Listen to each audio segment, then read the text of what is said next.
Week one of the NFL season is officially in the books, and it's time to turn the page and start looking at Chapter 2, Week 2 coming up on Thursday night. Welcome on into GoldSheet TV. I am your host, Eric Pauly, with my co-host, Dan Alexander. You can find him on Twitter at Neuby Talks. Neuby, let's get right into this. We saw a ton of things happen this week. We were talking about the script writers before the show, and, I think they did a relatively good job, all things considered. Obviously, what happened last night was unfortunate for Aaron Rodgers. Jets still pull off a crazy victory. We don't want to spend too much time recapping because we want to provide some actionable info for this upcoming week, even though, of course, it's just Tuesday. The grind of the NFL never stops. But we are going to start with a brief little recap of a couple of things from week one. Let's start with some of the plays we locked in on the show. And just personally, Neuby, how was your week one? Yeah, it wasn't bad. This is why I don't enter the Circa contest, simply because the amount of money that you have to throw in to go toe-to-toe with people who sometimes know what they're doing, who sometimes get crazy lucky. I would have been 3-2 in the Circa picks, and I probably would already be eliminated from the quarterly prize going 3-2. But no, it was a great weekend. I think week one is a very hard week to bet, especially for contrarian and quote unquote sharper bettors. But I also think week two can be a spot where you really get some overreactions getting baked into the marketplace. So week two, historically for me, has been a very profitable week. I hope that it continues again this year, kind of fading maybe what some public perception is for folks who maybe didn't watch all of the games. Because I know you, like me, probably had 6 screens going and you were already getting ready for how we were going to bet week two about midway through the 1 o'clock slate. At least that's how I was working. Yeah, I was on that same exact time. So last 2 years, I actually had a great week one. I think that week one is a great situation. Like you said, it's hard to confirm any priors or, kind of find the sharper side because you don't really know what's going to happen. But on the other hand, if you do have strong conviction in some of your prior notions on some of these teams that might not be in the baked into the market whatsoever yet, you could find some value. With that being said, GoldSheet team, not the best week one by any means. We had a couple of big wins, including a 3%. We had the Raiders plus the 4, another teaser win, but got a little bit too cute on props. I mean, we had a Skronik over receiving yards, just an 8.5 number. He had 3 targets, which should normally be able to get you 8.5 yards. Unfortunately, did not connect with him in that game. They were too busy running the ball. The Rams with, I think Cam Akers had 25 rushes for 30 yards or something. It was kind of crazy. And then Sam Howell passing yards. I mean, they priced him at 207.5, which kind of showed that he was one of the worst QBs in the NFL. And while he didn't have a great performance by any means, he only had 202 yards, and there were ample opportunities for him to pick up those last 5 yards. But the way that game went with a bunch of turnovers on each end, never really had a long field to work with. And he had well over 100-plus yards heading into halftime. So a little bit of a bad beat there. It's one of the bad reads on Pittsburgh and the under in the Chargers and Dolphins game. I thought that maybe, kind of like the Lions, Chiefs, so much hype, so much offensive speak. It could be a low-scoring game. Yeah, gonna put the egg on the face there. Got that one incorrect. But other games that we discussed, you nailed it with Baltimore. Talk to me about how that looked. And your Birds did not deserve to cover that game, but they did. Yeah, that's sometimes how it goes, man. That 4, it's not like it was around a key number. It's funny that they end up winning by 5. I feel like that always happens when it's that corridor of, 5.5 points down to 4.5.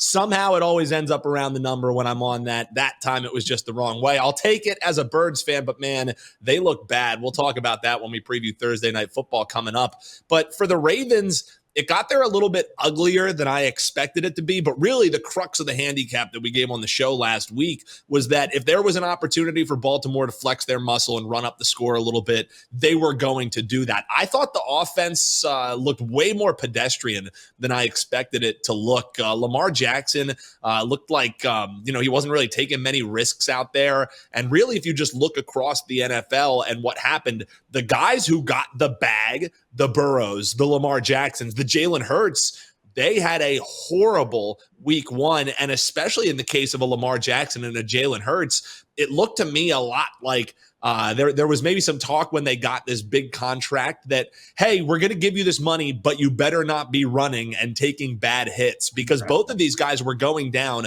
way earlier than how you would typically expect them to be going down. So really the threat of the run that makes these two players one of, some of the hardest to defend in the NFL really wasn't there.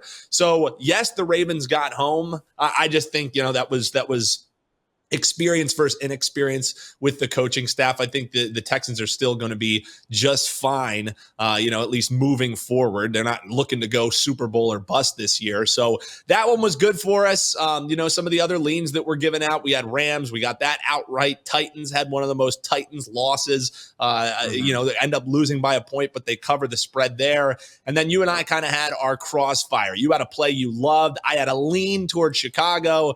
Man, that Chicago lean wasn't even a little bit right. Yikes. But it was a good week one. I do these contests where you have to pick every game against the spread. Ended up 10-6. So we did see it well, but as the show goes, just splitting the plays 1-1 for the folks. Gotta be better. We've got to get a 2-0 sweep coming up this week. Gotta be better. Left some meat on the bone there, especially for myself in the GoldSheet team. Not playing the Packers despite how passionate I was about them as a pick, and they actually proved me correct in every single sense. Then a team I did back with conviction was the Pittsburgh Steelers, and just like your Bears pick, could not have been more incorrect on how I handicapped that game. I anticipated Pittsburgh to do Pittsburgh things, have the momentum going, and something that also you mentioned is with those quarterbacks, Jalen Hurts, Joe Burrow, Lamar Jackson, that performed terribly. None of those quarterbacks played a single down in a preseason game. Yep. And, they were rusty, and it showed right there. And then on the other hand, you have the preseason darlings, the Pittsburgh Steelers, who look like this high-flying offense in the preseason, get absolutely destroyed by one of, if not arguably now, the best team in the entire league. But enough on how we did. Of course, obviously want to improve, and it's always great to look into what you did wrong, how you can improve and move forward. Let's talk about some things from a reactionary standpoint, because the biggest theme for week 2 is always overreactions and underreactions by the betting market. We have teams who looked amazing, who are due for stinkers, and teams that look terrible, who maybe not be as bad as they seemed. We'll go right back to Neuby to start. The Bengals did not even score a singular touchdown. Joe Burrow threw for less than 90 yards, and I think he completed less than 50% of his passes. Again, did not practice all summer or play a preseason game. The Browns historically play him well, and Jim Schwartz, their new DC, was an assistant for Tennessee last year, so it's not like he didn't have any familiarity trying to defend this Bengals offense. He did have it, and the Browns simply had better defensive players in general on their team this year. So some people, myself included, are willing to give them a pass. What about you, Neuby? Are you willing to give the Bengals a pass, or is this a sign for what could be to come the rest of the year? Yeah, I think I'm a little bit surprised with some of the Bengals discourse that I'm seeing on the timeline here and from some of the talking heads, because didn't we already know that the Browns kind of have the Bengals numbers? I mean, the only time that the Bengals have beat the Browns these past few seasons has been when they matched off in the playoffs. Other than that, you're looking at a 32-13 win in 2022 for the Browns. Before that, a 21-16 win for the Browns. Before that, a 41-16 win for the Browns. So, I think there's a little bit of a overreaction to thinking, oh, the Bengals are done. Joe Burrow looks terrible. Because as you said, not only did he not play a snap in the preseason, he was coming in off an injury. He didn't play a snap, not because of choice, like a Lamar Jackson, like a Jalen Hurts. It was due to an injury that happened the first time that he was out there. You think that might have been in the back of his head a little bit. And then, oh yeah, they were playing in a monsoon. A pass-first offense was playing against a defense that has an insane pass rush that could just pin their ears back because wide receivers were slipping on their routes. I think it's a major overreaction to hit the panic button on the Bengals. I think they will be just fine. And oh yeah, if you don't know how AFC North matchups go. You just saw on Sunday how AFC North matchups go. They smell blood in the water. These teams are crazy familiar with each other. They get overly aggressive, and that's what happened with the Browns. Not to take anything away from the Browns, I think that they showed, hey, even if Deshaun Watson is a little pedestrian in his efforts, their defense is going to be good enough to win them some football games. Seeing the Bengals not score any points was alarming, but I don't think it was sound the alarm kind of style. I think the Bengals will be just fine. And also, they've been pretty bad in week one under the Joe Burrow regime. So not surprised there. I'm not ripping up any Bengals futures that we have there. It was just a nice game plan by Cleveland. They took advantage of the weather. So, stop it on the Cincinnati to miss the playoff stuffs. That's not going to be on my ticket. I don't know about you. Yeah, no, definitely agree with you there. Like you said with the AFC North, like that division in terms of close games and like crazy contests, like they're one of the just like you said, watch an AFC North game and you could see it right then and there. It's like nothing else that's happening in the world matters except what's happening on that football field. And yeah, I'm just gonna agree with you here. I personally have not been reading too much into like whether we should be so concerned about the Bengals. Like you said, the history with them and the Cleveland Browns is true and it's real. They know how to defend them very well. Burrow did not even play preseason, didn't even practice all training camp because he was hurt. And also the Bengals were a slow starting team. The year they went to the Super Bowl 2 years ago and last year, they started off slow as well. People attributed to maybe Super Bowl hangover, this and that, but no, they just simply have to get over that. Of course, it's not a great trait to have, but slow starts seem to be in the Bengals, just in what they do, unfortunately. So I am not ready to write off Cincinnati by any means. But a team that I'm ready to show unconditional support for, and not just because you convinced me about Matt LaFleur winning the Coach of the Year award, but the Green Bay Packers. So you kind of, I'm not going to say completely talked me out of it, but when you mentioned, like the motivation factor, it's like, okay, yeah. Aaron Rodgers is finally gone. Like the Bears should finally that should be a game where they come blood fired up, like ready to hopefully start a new chapter on the Packers-Bears rivalry. They just get absolutely smoked. And I want to overreact and say that obviously the 49ers are probably number one and the Eagles, Cowboys 2 and 3, but the Green Bay Packers might make a push for the number one seed in the National Football League. I say this, of course, with a slight grain of salt because, like I said, those three teams are definitely still better than them. And the Bears are terrible. But like we spoke about and like we kind of predicted, the fact that the offensive line for the Packers is great. The fact that they have two great running backs that also contribute in the passing game. Those two things itself alleviate the fact that they are limited on weapons and experienced weapons on the outside. Like Christian Watson, their best receiver, didn't even play. And they still just move the ball seamlessly. And they have talent across the defense. So you want to put some water on this for me or what? But I think that the Packers, I already have them to win the NFC North. I am convinced that is a winning ticket in week one. I hope that you're right here, man, because if they get the number one seed in the NFC, let's cash that Matt LaFleur 18-1 Coach of the Year ticket. I agree with you. I will say the one thing that gives me pause is they were playing the Bears, and the Bears looked exactly like how the Bears have looked against the Packers. I had all the motivation. I had all the bravado. We had Justin Fields entering after, a decent finish for the last part of the season.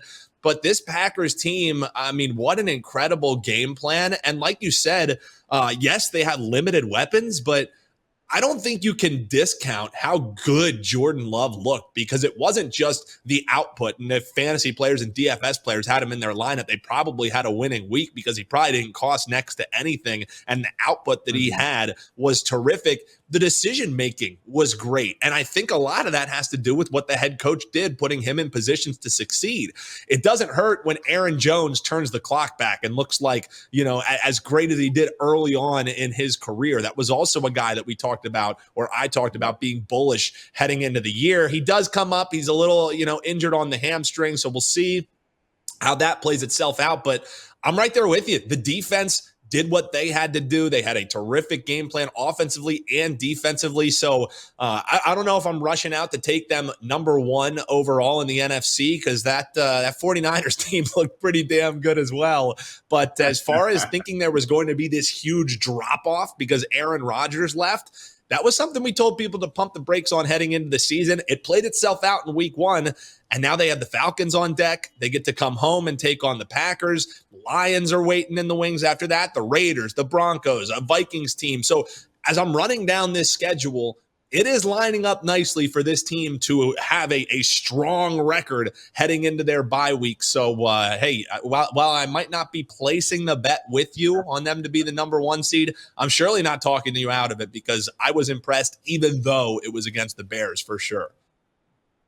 Yeah, and I will completely admit this is a complete overreaction. Number one seed is a pipe dream. But with that being said, I am just thoroughly impressed, and being somebody who's holding an NFC North ticket for them and to make a playoffs ticket for them, couldn't have asked for a better start in terms of what Love looked like, and confident, composed. Again, I'm pretty sure, if I'm not mistaken, I read that the Bears only had like 7 pressures in the game. So, we're talking about the Chicago Bears still, which I know, like, this is another reason why, just a quick tangent, while I'm just mad at myself for maybe getting too cute and not just backing the Packers like I spoke about on this show, is week one, you got to speak with your convictions. And I was convicted that I am higher on the Packers on the market and lower on the Bears on the market.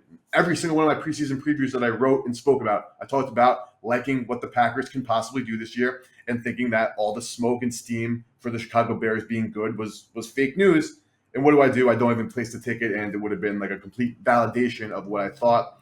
And heading into this week, I mean, the Falcons opened at PK or -1 at certain books, and now it's already kind of flipping to Packers -1, -1.5 as well.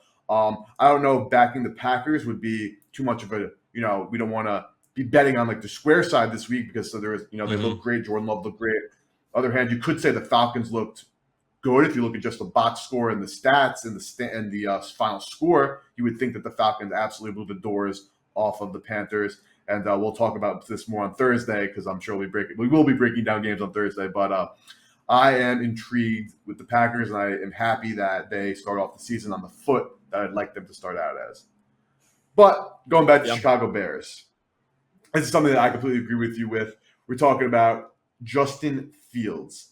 Now, the Bears, I want to give them a little bit of leeway, and Fields a little bit of leeway, because the Packers and Bears obviously know each other. They play each other twice a year. So, the Packers, concocting a defensive plan to slow down Fields makes sense, because they're so familiar with what he can and can't do.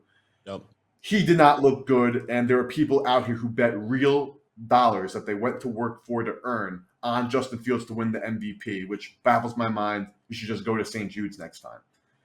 What do you think about Justin Fields and these Bears? Because no, right? Like, they're not good. Yeah. Either donate it, or we'll put our Cash Apps and our Venmos up on the screen next time you want to bet Jalen Hurts for MVP, and you can just give us a tip. Hey, if you don't do that, hit that like button and hit subscribe. But man, for me, it's not like I feel like we keep talking about Justin Fields like he's some young and spry. Now I get it, he's not old. He's just 24 years of age, but he's entering his 3rd year in the league. And I know that he hasn't had any full seasons because he was inactive 2 games last year. He didn't play in 5 games in his rookie season. But, man, for a 3rd-year quarterback, 216 yards, just 64% completion rate. And they go out, they spend money, they give some draft capital up to bring in DJ Moore, and we can't even get him the ball. I didn't understand what he was looking at, what the game plan was. And even if you just look at how he finished last season, I think there was a lot of romanticizing Justin Fields coming into this year. How he ended last year: 75 yards passing, 119 yards passing, 152 yards passing. And I know people are saying, well, what he brings to the game is what he can do with his legs. Well, he had 27 yards rushing against the Packers. And I know it's a game plan. I know it's how they do it. But how he did it to end the season against a divisional foe last year: 45 yards rushing, 15 yards rushing, 61 yards rushing against the Philadelphia Eagles. Now, that's not bad, and it alleviates what he does in the passing game. But dude, I'm not putting them quite on my do not bet list. But I'll tell you what, as the Chicago Bears are taking on the Buccaneers, who are coming off a win, an outright win, one that I kind of expected.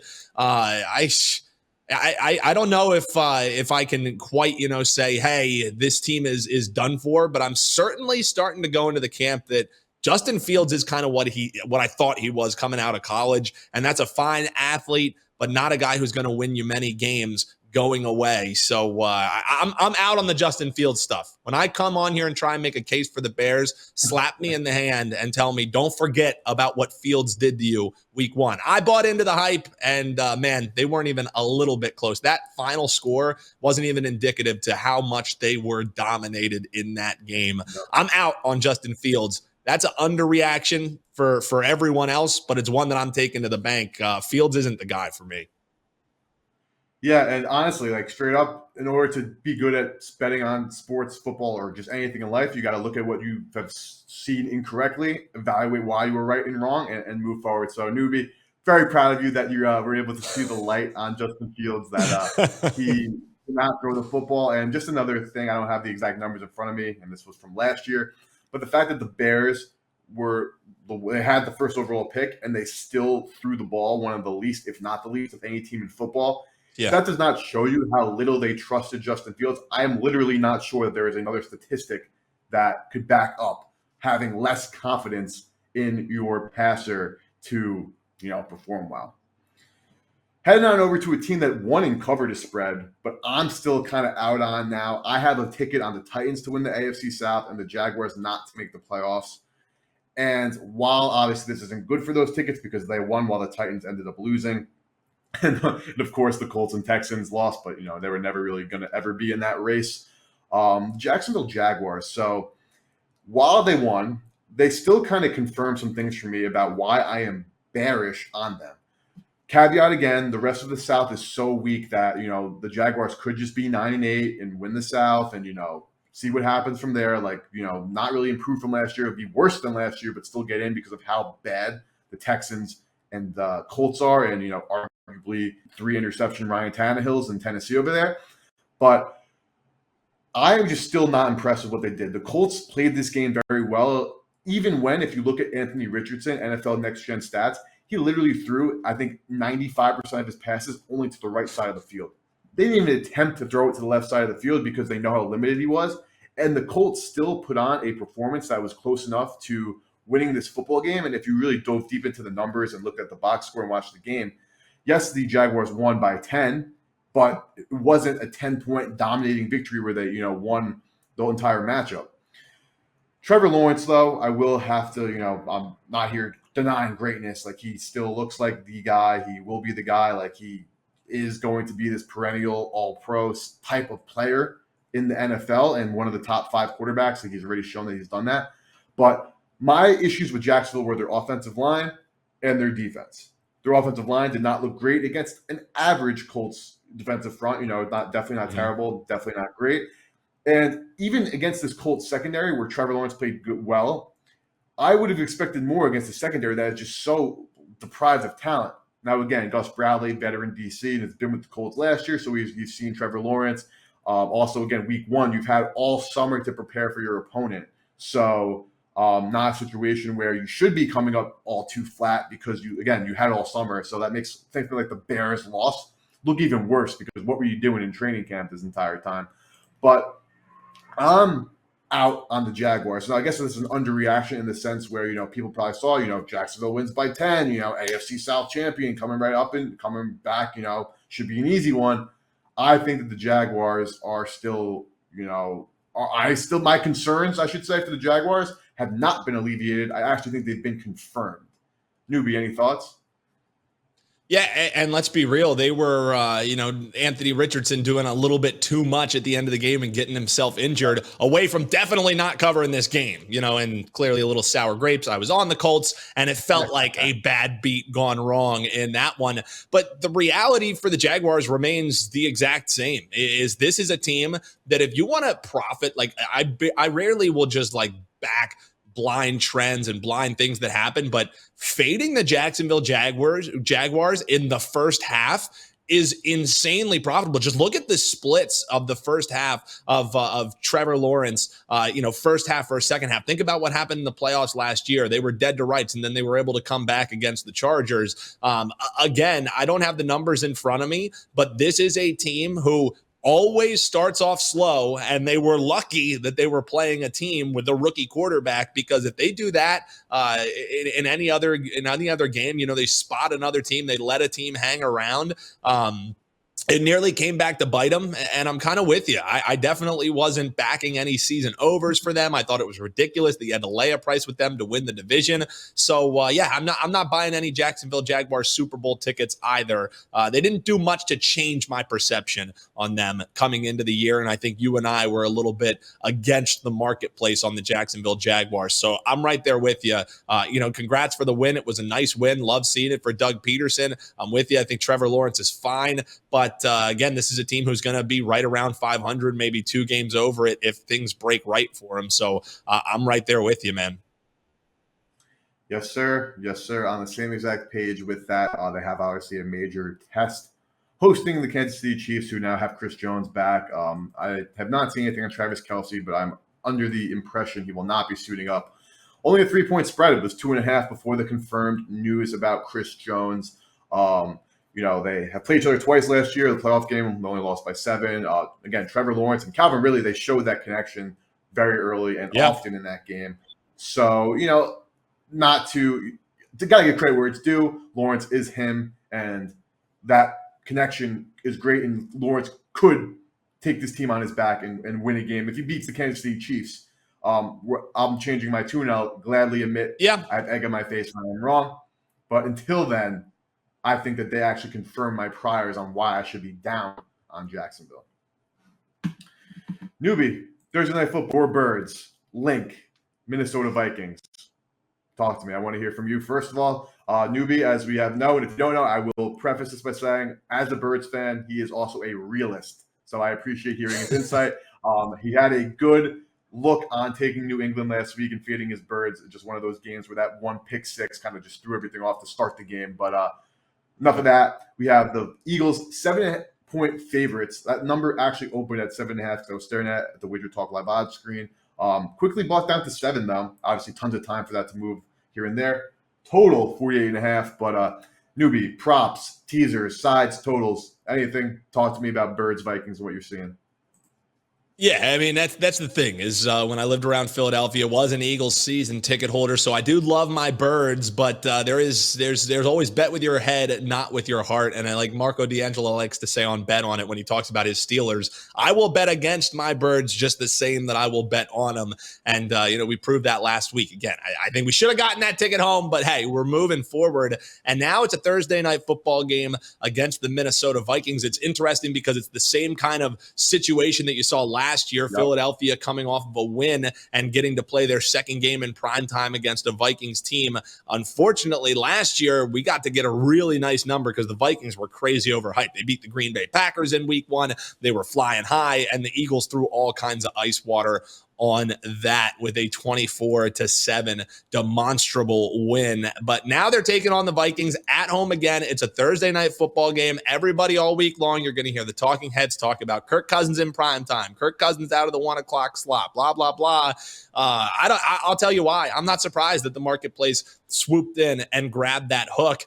This is going to be a tighter game than 7 points. Early lean for me is I'm going to take the 7 with the Vikings because part of the handicap, if you like the Philadelphia Eagles, is you're expecting their offense to look better because you're going to say, oh, well, the Vikings just played. They just lost to the Buccaneers. They drove up and down the field on them. They really didn't. In that 20-17 game, 169 passing yards for the Bucs, just 73 yards on the ground. And again, it's the Tampa Bay Buccaneers. I'm hoping that the Philadelphia Eagles offense is a little better than the Bucs, but Minnesota Vikings, they were able to move the ball. They just weren't able to get the point output that they were able to get. So I think, them coming in off a loss, the Eagles scraping together a win.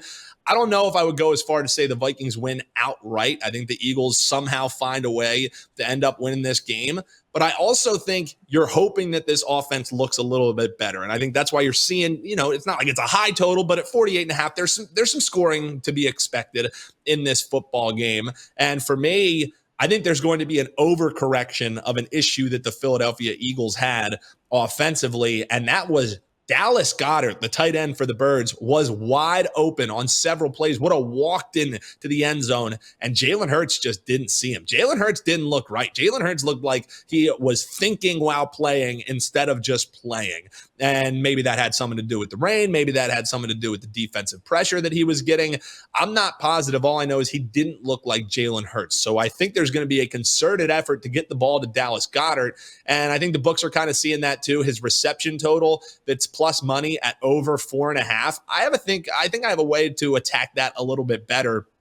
And that is if there are points expected in this game, Nick Sirianni is a player coach through and through, and he wants to get a smile on Dallas Goedert's face as quickly as possible. If they're around the goal line, if they can run that famous spider 2-wide banana and get a check down right to their tight end, Nick Sirianni is going to do that. And there's a price out there for Dallas Goedert to score anytime touchdown is plus 270. If you expect touchdowns in this game, I think one of them is going to the tight end who didn't even get a target last week's game. So first one for me is going to be Dallas Goedert getting into the end zone with a 48.5 total.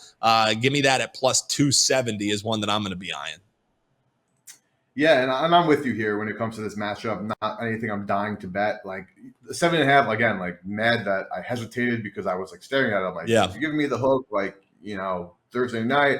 Then also in the back of my head was thinking that, like you said, same exact scenario as last year. Eagles come home, play the Vikings, and actually beat them down. But obviously all things are not the same. The Vikings did lose last week, but actually not. They actually played relatively well for a losing football team. So I guess some kudos in some sense there, even though they obviously came up short at home against a Buccaneers team. That depending on where you were on them, I mean, I know the market was low on them, but I don't think that the Buccaneers are all that bad from a roster perspective. But digression aside, I'm with you. It just seems like 7.5 points is too many. Also, don't see the Vikings coming in and outright beating the Eagles because, home team now. The week of rust is gone. I anticipated Jalen Hurts being better this week. And as you know, Jalen Carter, the rookie, I'm pretty sure led the league in pressures this past week. And that is a scary, scary, scary, scary sight for the rest of the NFC and the rest of the NFL. So can totally see the Eagles coming in and kind of winning this game. And with the touchdowns, you said it's a 48.5 point total, so there should be scoring on both ends. But Neuby, you're telling me Jake Elliott's going to hit 2 field goals, or are they going to rely on some more touchdowns in this matchup? Well, that's the thing is I just look at this number, Jake Elliott over 1.5 field goals. It's minus 110. So you're just laying, your customary 10 cents of juice there. And this is a guy who, if the Eagles didn't have Jake Elliott on the field in New England, they lose that game. He outscored the offense by himself off his foot. And Jake Elliott has always been kind of a lifeblood for this team when the offense isn't able to pick it up because he has that range hitting 2 50-yard field goals. And I think the fact that we're looking at a 1.5, it has to be an auto play for me, because if the Eagles offense does still have some growing pains to go through with their new offensive coordinator, Brian Johnson, and with maybe the new scheme and maybe the struggles for Jalen Hurts, they should still be able to move the ball a little bit on this Vikings team. Now, if those drives sputter, everybody talks about how, fourth down aggression, they're going to go for it. I think the Eagles realize the weapon that they have in Jake Elliott. So, even if they're on the plus side of the field in a game that could potentially be a little bit tighter than people expect, I think Nick Sirianni has changed his thinking a little bit of always going for it on 4th and long, always going for it. So I think at 1.5, it's almost a free roll for me for Jake Elliott kicking 2 through.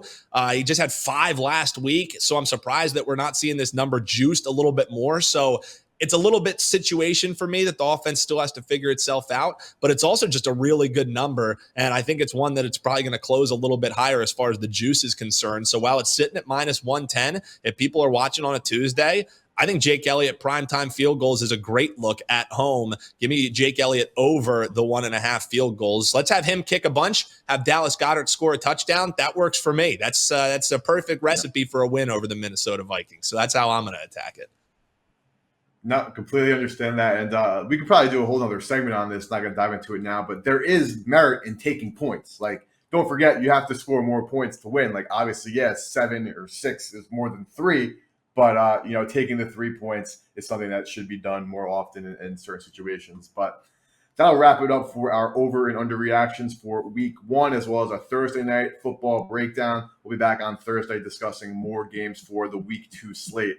Again, best way to support us is to like the video and subscribe to the channel, as well as heading on over to goldsheet.com to get your weekly newsletters. You get it once, you get them on a weekly, get it for the season, breakdowns of every college and NFL pro game with trends, stats, analysis, as well as picks on WagerTalk.com, WT.buzz/GS. Find Neuby on Twitter at Neuby Talks and myself at Slime Action. Thank you guys for listening. Best of luck with your Thursday night bets, and we'll see you guys on Thursday.